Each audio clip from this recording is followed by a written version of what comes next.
Hey everyone, I have some really cool news for you today. There are some very rare bacteria species that are known to be electrogenic. This means that they can produce an electric current by cycling electrons from somewhere in their cytoplasm to the outside of their cell. This process typically involves using some kind of metal particle as an electron carrier or an electron receiver. Although there are only a few known electrogenic bacteria, and the ones that are known tend to live in the acidic soils of a mine or the anaerobic scum at the bottom of a lake bed, a new study has recently discovered that the common Listeria bacteria is electrogenic. Now you might be thinking, that name kinda sounds familiar. Well, it should. Listeria bacteria can contaminate food, and when consumed, they can cause listeriosis. But fortunately, any Listeria residing in your mouth can be killed with Listerine. Yeah, recognize it now? Now the cool discovery that's discussed in the paper is that the species Listeria monocytogenes has a, quote, distinctive flavin-based EET mechanism to deliver electrons to iron, unquote.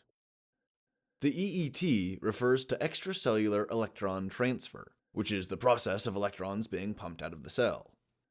When the researchers cultivated these bacteria in a flask, they put in electrodes and were able to measure a current in the solution, an electric current that was being produced by the bacteria. This puts the Listeria among the ranks of other electrogenic bacteria, like the awful Clostridium strains that can cause gas gangrene. If you're interested, look it up, but fair warning, it's super disgusting. It also puts them among the ranks of good bacteria, like the lactobacilli strains that are used to make dairy products like cheese and yogurt. Now all of this raises an interesting question. If electrogenic bacteria are contaminating our food, and if they're deliberate ingredients in other foods, then that means we pretty much have to have electrogenic bacteria in our intestines, right? Generally speaking, yes. In the wild, electrogenic bacteria in acidic mine shafts and anoxic lake beds don't have ready access to oxygen, so they can't use oxygen as an electron carrier in the process of regular aerobic respiration. Instead, they have to tap metals that exist outside the limits of their membrane as places to dump their electrons. The electric current is created by this internal flow of electrons crossing a chain of enzymes that will ultimately carry them across the membrane and dump them on some metal ion outside of the cell. Now, in our intestines, there really aren't that many metals. Believe it or not, our intestines are quite a different environment than a lake bed or an acidic mine shaft. So instead of metals, the gut-residing electrogenic bacteria will use a molecule called flavin. Flavin is really common in the body because it's composed of vitamin B12, which is also really common in the body.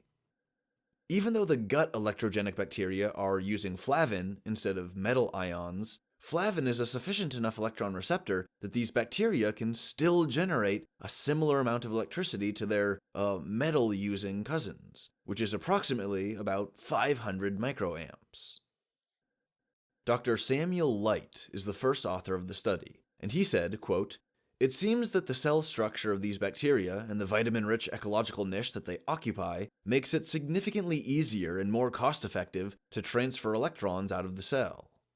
We think that the conventionally studied mineral-respiring bacteria are using extracellular electron transfer because it is crucial for survival, whereas these newly identified bacteria are using it because it's easy," unquote. Professor Dan Portnoy was another author of the study, and he said, quote, "The fact that so many bugs that interact with humans, either as pathogens or in probiotics or in our microbiota or involved in fermentation of human products, are electrogenic, that had been missed before. It could tell us a lot about how these bacteria infect us or help us have a healthy gut," unquote. To boil this all down to a few sentences, the discovery of electrogenic bacteria in our food and probiotics and intestines is really interesting because it opens up a whole new field of research. It's almost like we have to look at intestinal diseases from a totally new angle to see how electrogenic bacteria interact with our bodies and influence our health.